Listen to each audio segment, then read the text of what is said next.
இந்த புதுசாக பிறந்த குழந்தைகளுக்கு பேர்ப்ஸ் எடுக்கிற டெக்னிக் அப்படின்னு சொல்லி பார்ப்போம். பேர்ப்ஸ்ன்னு சொன்னால் நாங்கள் அந்த குழந்தைகள் பால் குடிக்கும் பொழுது சில விழுந்த காற்றையும் சேர்த்து விழுங்கிடுவாங்க. அப்போ இந்த ஏரோஃபேகியான்னு சொல்கிறது காற்றையும் சேர்ந்து விழுங்குறது. அப்போ அந்த இறப்பையில் அந்த காற்றும் போய் அந்த பறவையோடு சேர்ந்து இருக்கும். அப்போ நாங்கள் அந்த பேர்ப்ஸ் எடுக்காமல் பிள்ளைகளை பால் குடித்த பிறகு படுக்க வைக்கும் பொழுது அவங்களுக்கு வாமிட்டிங் வரலாம். பிள்ளையாடு சில விட அந்த பேர்ப்ஸால் வயிறு கொஞ்சம் டிஸ்டெண்டட் ஆகி கொஞ்சம் ஊதி இருந்து அவங்களுக்கு பெயின் வரலாம், அவங்க அழுது கொண்டிருப்பாங்க. இப்போ இதெல்லாம் தவிர்க்கிறதுக்காக ஒவ்வொரு முறையும் அந்த பிள்ளை பால் குடித்த பின்னர் கண்டிப்பாக பேர்ப்ஸ் இருக்க வேணும். இதற்கு தாய்மாருக்கு இருக்க பெரிய பிரச்சனைன்னு சொன்னால் பிள்ளை ஹேண்டில் பண்ண இல்லாதேன்னு சொன்னால் தலை பாரமாக இருக்கும், தலை கண்ட்ரோல் இல்லை, சின்ன பிள்ளையாக இருக்கும். அப்போ அதை தூக்கி எப்படி தோளில் போடுறது, அதை எப்படி நாங்கள் தட்டுறோன்னு சொல்லிட்டு தெரியாமல் இருக்கும். இப்போ நாங்கள் என்ன செய்வோம்னு சொன்னால் இந்த எங்களுக்கு இறப்பை ஒரு மனிதனுக்கு இறப்பை இடது பக்க விழான்பது கீழே தான் இருக்குது. அப்போ நாங்கள் சாப்பிட்ட சாப்பாடெல்லாம் இந்த இறப்பையில் தான் போய் ஃபஸ்ட்டாக இருக்கும். ஒரு 1 ஹவருக்கு பிறகு தான் அந்த வெளியில் போகுது. அப்போ இந்த ஃபஸ்ட்டாக அந்த இறப்பையில் இருக்கிற இந்த சாப்பாட்டோட பாலோட இந்த காற்று இருக்கிறது தான் எங்களுக்கு பிரச்சனை. அப்போ பிள்ளையை நிமித்தி வச்சு பின்னுக்கு நாங்கள் நல்லா டப் பண்ணக்குள்ளதான், அடிக்கக்குள்ளதான், தட்டக்குள்ளதான் இந்த காற்று வெளியில் வரப்போகுது. அப்போ அது நாங்கள் எப்படி செய்யணும்னு சொல்லி பார்ப்போம். இப்போ இந்த வீடியோவில் பார்த்தீங்கன்னு சொன்னால் உங்களுக்கு தெரியும். இப்போ குழந்தையை நாங்கள் இப்படி நிமித்தி வைக்க வேணும்.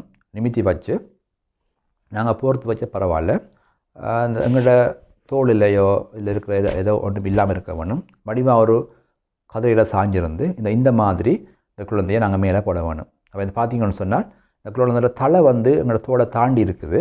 அதே போல் இந்த குழந்தையோட வயிறு பகுதி எங்களோட தோலில் சாய்ந்திருக்குது.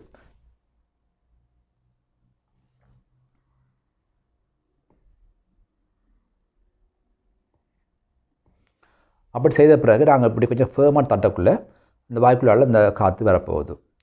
அப்படி இல்லைன்னு சொன்னால் இப்போ நாங்கள் வடிவாக பின்னுக்கு சாஞ்சிருக்க வேணும். அப்போ தான் நாங்கள் சௌகரியமாக இருக்கும். அப்படி இல்லைன்னு சொன்னால் இன்னும் ஒரு மெத்தட் இருக்குது, அது கொஞ்சம் ஈஸியாக இருக்கும் நீங்கள் பழகுனீங்கன்னு சொன்னால். இப்போ பிள்ளையை நாங்கள் என்ன செய்ய போகிறோம்னு சொன்னால் இப்படி நிமித்தி போச்சு, அதாவது கிடையாக வச்சுருந்து பிள்ளையை நாங்கள் தூக்கி பிடிக்க போகிறோம். அதாவது எங்களோட கையில் தலையை கண்ட்ரோல் பண்ணி இந்த மாதிரி எங்கள் கையை பிடிச்சி சி ஷேப்பில் பிடிச்சோம்னு சொன்னால் இந்த மாதிரி இந்த கடத்துக்குள்ளே அந்த 2 விரல் வச்சோம்னு சொன்னால் அவங்களோட தலை கண்ட்ரோலாக இருக்கும். அதேபோல் எங்களோட அந்த உள்ளங்கை பகுதி குழந்தையிட இறப்பையை அமர்த்துற மாதிரி இருக்கும். அப்போ நாங்கள் எப்படி வைக்கக்குள்ளே இல்லை நிமிர்ந்திருப்பாங்க, கண்ட்ரோலாக இருக்க போகுது. இப்படி தட்டக்குள்ளே நாங்கள் என்ன செய்யணும்னு சொன்னால் குழந்தைக்கு அந்த பேர்ப்ஸ், அதாவது அந்த காற்று வெளியில் வரப்போகுது. அதனால் இவங்க கம்ஃபர்டபுளாக இருப்பாங்க.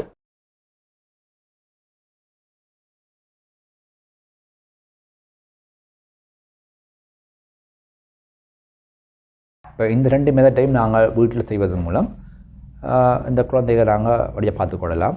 இப்போ இதை வீட்டில் அம்மா தான் செய்ய வேணும்னு சொல்லி இல்லை, வீட்டில் அம்மாவோ இல்லாட்டி அப்பாவோ நாங்கள் செய்யலாம். அப்படி செய்வதன் மூலம் எங்களோட பேர்ப்ஸ் எடுத்து எங்களோட அந்த வாமிட்டிங்கோ இல்லாட்டி பிள்ளை அழுறதையோ நாங்கள் குறைச்சி கொள்ளலாம்.